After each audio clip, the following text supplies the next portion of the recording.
Je ne comprends pas pourquoi chaque épargnant maintenant qui a un peu d'argent ne va pas acheter ce qu'on appelle des SICAV monétaires, en hébreu, Keren Nemanut Kaspit. C'est un instrument financier qui n'a aucun risque, qui est chaque jour liquide, qui n'a pas d'impôt à l'heure actuelle et qui rapporte à l'année, en ce moment, plus de 3%.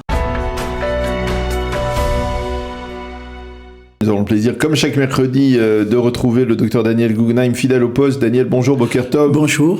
Alors, on va parler des titres que vous avez de retrouver cette semaine dans la presse économique israélienne. Et on va parler, pour commencer, des salaires et de l'emploi. On a parlé d'une augmentation des salaires, du salaire moyen en Israël. On a parlé de l'augmentation des salaires des très hautes personnalités, comme le président de la Cour suprême, le Premier ministre et les ministres.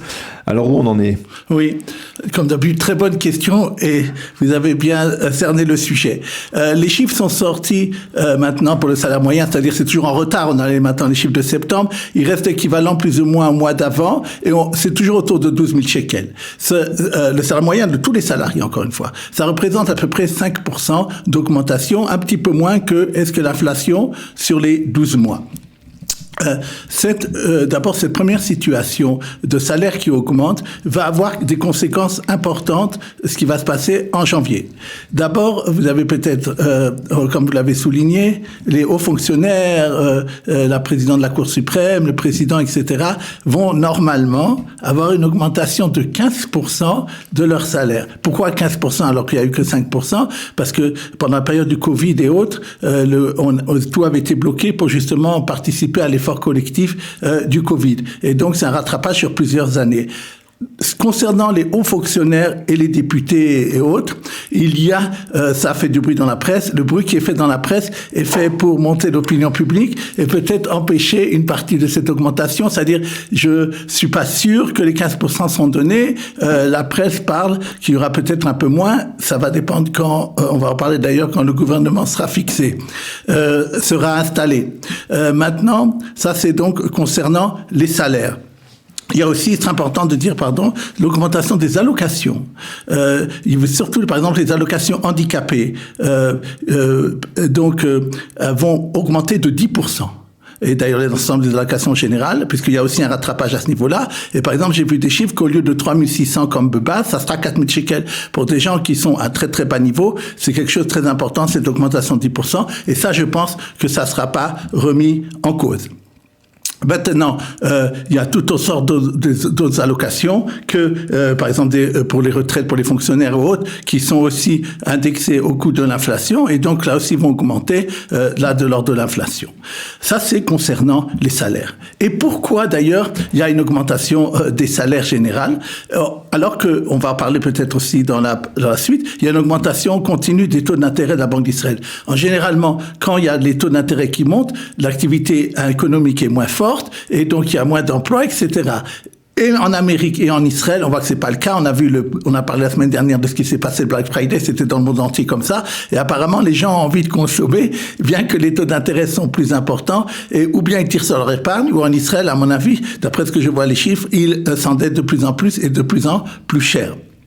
Maintenant, si on voit au niveau de l'emploi, on est maintenant à 4 150 000 personnes qui sont employées en salariés. Je crois que c'est un chiffre historique en Israël. Bien entendu, la population augmente, donc le chômage, il reste plus ou moins stable, mais c'est très important, ça veut dire qu'il y a toujours une demande dans l'économie. Mais une chose très importante que je voudrais souligner, on entend sans arrêt cette année, il y a une crise dans le high-tech. Eh bien, la crise dans le high-tech en Israël, il n'a pas eu lieu. Non seulement le salaire moyen a augmenté, il est autour de 27 500 shekels dans le high-tech, mais en plus, il y a 10% en plus de gens qui travaillent en Israël dans le high-tech. On était à 350, maintenant 388 000, et donc ça veut dire que apparemment on sait effectivement certaines sociétés même en Israël qui délayent, mais d'un autre côté il y a beaucoup d'autres entreprises qui recrutent, et donc ça je pense que c'est une bonne nouvelle pour les gens.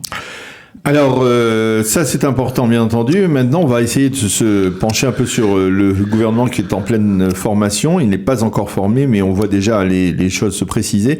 Et on va parler de la Coupe Patrolim et du ministère de la Santé, parce que le prochain ministre de la Santé devrait être Arié Deri, en plus du poste de ministre de l'Intérieur. Et apparemment, cela suscite quelques soucis et inquiétudes de la part des directeurs de Coupe Patrolim, des caisses d'assurance maladie. Oui, ce que je vais dire maintenant, c'est souvent de contrôle, parce que vous êtes un éminent commentateur politique, donc s'il y a quelque chose que je dis qui vous paraît pas vrai, ne vous gênez pas. Donc, comme vous l'avez souligné, Arié Deri, normalement, d'après ce qui a été signé, va devenir ministre de la Santé. Et il va prendre, d'après ce que la presse dit aussi, comme PDG de ministre de la Santé, Bar Simantov, qu'on se rappelle sûrement comme directeur. Comme directeur.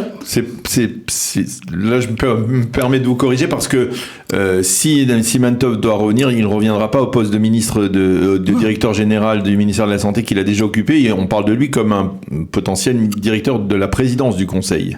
Par Binyamin Netanyahu. Ah bon? Voilà. Alors on n'en a pas très bien. On n'a pas les mêmes sources. On n'a pas les mêmes sources. Et pourquoi ça?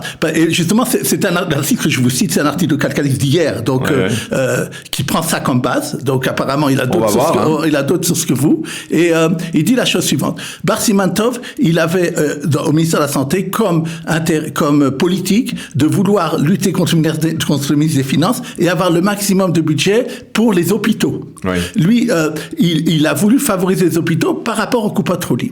Et qu'est-ce qui se passe? C'est que ce que les Coupe Patrolim, on parle de la chose suivante. Maintenant, il y a un déficit très important dans chacun des Coupe Patrolim. Coupe Patrolim à Clalit, qui d'ailleurs 50% des Israéliens y sont affiliés, c'est presque 2 milliards de shekels de déficit. Ouais. Je parle en chose 2022. Mouchedet, j'ai vu 461 millions de shekels et la Maccabi près d'1 milliard. Donc 861 millions. Donc alors c'est important. Ces déficits, ils sont couverts par qui en général? Par le gouvernement. Exactement. Maintenant, qu'est-ce qui se passe? La chose suivante. Donc ils sont un problème de déficit. S'ils disent, si vous allez dans votre budget donner plus d'argent aux hôpitaux, c'est-à-dire ce qui est bien d'un certain côté, remettre des lits en plus, du personnel en plus dans les hôpitaux, etc.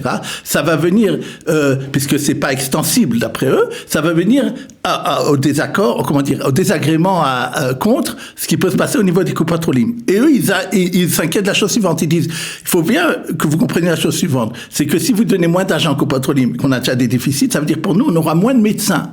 Et je ne sais pas si vous avez essayé de prendre des médecins, appelle spécialisés à la Coupe Patrolim. Parce que quand c'est spécialisé, vous pouvez attendre des mois. Et ça va. Et il a 10 ans dit, ça veut dire que ça va encore plus faire attendre comme une grande population de gens qui consomment ces genres de services. Et donc ils s'inquiètent de ça. Et ils ont même voulu, avant que Arié Deri soit nommé, une lettre officielle. Ça n'a pas été dans la discrétion, c'est une lettre officielle en disant, on veut te rencontrer pour te montrer, pour t'expliquer notre point de vue. Alors, ce qui est intéressant, c'est noter ça, je vais voir ce que vous dites là-dessus aussi, d'après ce que la presse économique dit, encore une fois pas politique, c'est que Arié Deri s'est mis pour l'instant dans cette négociation, et comme un deuxième ministre des Finances. C'est-à-dire que il s'est attribué certaines, j'ai vu ce matin, il a encore 900 millions de shekels, il me semble, de matnassim, c'est-à-dire ceux qui s'occupent dans les arrondissements des activités, et etc. Il s'est fait un grand budget, et aussi d'être un des chefs de ce qu'on appelle le cabinet à Kalkali, le cabinet économique. Donc il aura son mot à dire là-dedans. Parce que on avait, une partie des gens ont peur que Smotrich est venu avec des idées d'une droite économique, et donc ça pourrait être problème social. Il va y avoir une contrebalance sociale par Arié Deri, que chaque chose qui va être faite sera contrebalancé par sa volonté. Et d'après ce que la presse économique dit d'ailleurs, il n'y aura pas de coupure du budget ni là ni là. Ce qu'il y aura, c'est une extension importante du budget. Ce sont des dizaines de milliards de shekels que la coalition, qui sont en train de se donner aux gens de la coalition, et ça va être fait par les excédents qui ont été créés, dont on a parlé ici. Il y a plus de 30 milliards de shekels d'excédents, et apparemment il n'y aura pas d'autres impôts, mais il y aura beaucoup moins d'excédents. Bien sûr, c'est parce que le Trésor veut, mais c'est ce qui va se passer. Et donc ça, c'est à mon avis, c'est de le dire, et il faut dire aux gens surtout qu'ils ne soient pas angoissés, c'est que, et d'ailleurs une preuve il y a hier une commission des finances qui s'est réunie concernant une demande du ministère de l'Éducation pour passer un budget de quelques centaines de millions de shekels pour un objectif défini.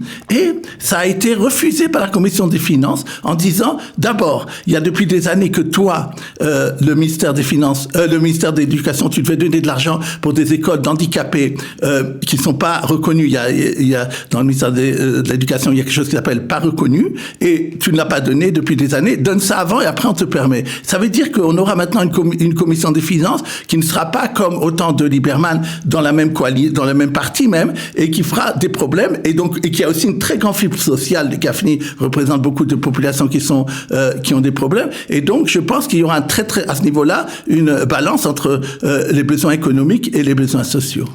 Alors on va parler maintenant de la Banque d'Israël qui semble intervenir de plus en plus pour tenter d'augmenter la rentabilité sans risque de l'épargne à court terme. Expliquez-nous de quoi il s'agit. Voilà. Nous avons depuis plusieurs semaines évoqué ici le fait que la Banque d'Israël, ayant augmenté les taux d'intérêt de façon importante, on dirait même agressive ces derniers mois, a demandé aux banques de donner plus d'intérêt aux dépôts bancaires qu'ils donnent à leurs clients. Or, il s'est trouvé que les banques n'ont pas répercuté comme il le fallait les augmentations des taux d'intérêt. On se serait attendu à ce que un épargnant dans une banque, quelle que soit d'ailleurs la somme, pourrait avoir au moins 3%, même s'il le bloque pas pour 2 ans comme souvent, ou même 1 an au moins, comme les banques le demandent. Or, le cas maintenant, à l'heure actuelle, comme je dis, si vous voulez avoir ce 3%-là, il faut avoir une somme importante, et en plus, surtout le bloquer au moins 1 an. Qu'est-ce qu'il a fait la Banque d'Israël? Il leur a demandé publiquement... Ça veut dire, attendez, je vais essayer de bien comprendre ce que vous dites. C'est-à-dire, par exemple, les prix hypothécaires, eux, on le sait, ils ont augmenté, bien entendu. On est à 3,25 ou 3,50. Les taux d'intérêt de la Banque d'Israël, pas hypothécaires. Oui, les taux d'intérêt directeurs, mais qui ont entraîné une augmentation des taux d'intérêt des prix hypothécaires. Les prix hypothécaires, maintenant, c'est du 6-7%. Alors, c'est de 6-7%. Alors, par contre, de l'autre côté, c'est-à-dire, si la banque doit normalement fournir un minimum d'intérêt à ceux qui déposent son argent dans leur compte. Pas dans leur compte. Dans ses comptes. Et là, finalement, elle le fait pas. Attendez, il y a 2 choses. Vous avez un compte courant, vous avez un intérêt créditeur, mais c'est limité. Pour pouvoir avoir sur toute la somme, il faut que vous fassiez un geste d'aller chez le banquier, de déposer de l'argent dans ce qu'on appelle un picadon. En hébreu, un pakam en hébreu, un picadon, un dépôt bancaire. Et donc, qui est bloqué. Qui est bloqué, exactement, suivant le temps. Ouais, exactement. Oui. Alors, et là aussi, c'est-à-dire, on ne donne pas le minimum. La banque ne donne pas les 3% minimum. Non, beaucoup moins. Alors, généralement, il faut compter entre 1 et 2%. Et en plus, vous avez là-dessus, a besoin de payer 15%. Qu'est-ce qu'elle a fait la Banque d'Israël maintenant? Mais c'est légal, ça? Elle peut faire ce qu'elle veut, la banque. Oui, elle a un monopole, de toute façon. Les gens, vous savez, les gens sont captifs et tout ça. Avant, ils recevaient entre 0 et 1,5. On leur dit maintenant, vous recevez 2%, ils bénissent le banquier. Maintenant, qu'est-ce qui se passe? La Banque d'Israël, ça n'a pas suffi. Donc, les appels qu'elle a fait aux banques, elle a dit, si c'est comme ça, je vais faire autre chose. D'abord, il a fait une déclaration disant aux gens, je vous conseille, à la Commission des finances, je ne suis pas un conseiller financier, mais je ne comprends pas pourquoi chaque épargnant maintenant qui a un peu d'argent, ne va pas acheter ce qu'on appelle des sikav monétaires, en hébreu, keren emanut kaspit. C'est un instrument financier qui n'a aucun risque, qui est chaque jour liquide, qui n'a pas d'impôt à l'heure actuelle, et qui rapporte à l'année, en ce moment, plus de 3%. Donc, c'est beaucoup mieux que ça. Alors, il dit aux gens de le faire. Maintenant, il s'est donné même les moyens de le faire. Il emprunte au marché, la Banque d'Israël emprunte, parce qu'il veut donner des intérêts. Quand il veut qu'il monte, il donne plus d'intérêts. Et en hébreu, ça s'appelle makam, milvé ksar moed. Vous pouvez en acheter à la banque. Vous pouvez prêter à la Banque d'Israël. Moi, j'avais un conseiller financier, m'a même conseillé de le faire. Vous pouvez, tous les jours, ça s'achète, tous les jours, ça se vend, et on sait que si on attend, on aura tant et tant de la Banque d'Israël. Et ça, la Banque d'Israël a fait que c'est au moins du 3%. Donc, qu'est-ce qu'il fait? Ces Kranot et Manout Kaspi dont tu as parlé, donc ces sikav monétaires, achètent ces makamim, achètent ces emprunts-là pour se couvrir et pour donner cette rentabilité aux clients. Et donc, ils donnent les moyens à ces SICAV qui sont sans risque de pouvoir être liquides et de pouvoir donner ces 3%. Et donc, c'est une bonne chose, il faut le savoir, et c'est une bonne chose pour les épargnants. La seule chose, toujours, je suis critique à la Banque d'Israël parce que je vous dis encore, quand vous avez parlé des taux d'intérêt qui sont pris, les taux d'intérêt que je vois qui sont pris dans les banques sont souvent entre 7 et 10%, et il y a même 15% qui peuvent être pris. C'est quand même une grande marge par rapport aux 2 ou 3% qu'ils acceptent de donner. Alors, on va terminer avec 1 minute. Il nous reste pour parler de la disparition d'un des services de la compagnie Egged et Dan, les compagnies de transport en commun. C'était les petites, vous savez, ces petits minibus qui circulaient un peu partout. Ça s'appelle Tic Tac à Jérusalem. Pourquoi? Enfin, ça me surprend pas véritablement parce que finalement, on se demandait exactement quel était le but de ces Tic Tac. Fiasco. 18 000 personnes par mois qui le prenaient. 53% des fois, ces minibus, comme vous les appelez, étaient vides. Bah oui. Et ils faisaient que de faire encore plus d'embouteillage que ce qu'il y avait. Et ils avaient dit aux gens, vous pouvez dire comme ça, directement aller à l'endroit où vous voulez, et plusieurs sortes de covoiturage organisé par Egged. Ça n'a pas fonctionné tellement bien. Il y a plusieurs raisons à ça. On n'a pas le temps maintenant de faire. Et ils ont décidé d'arrêter parce que d'utiliser ces 18 millions autre chose.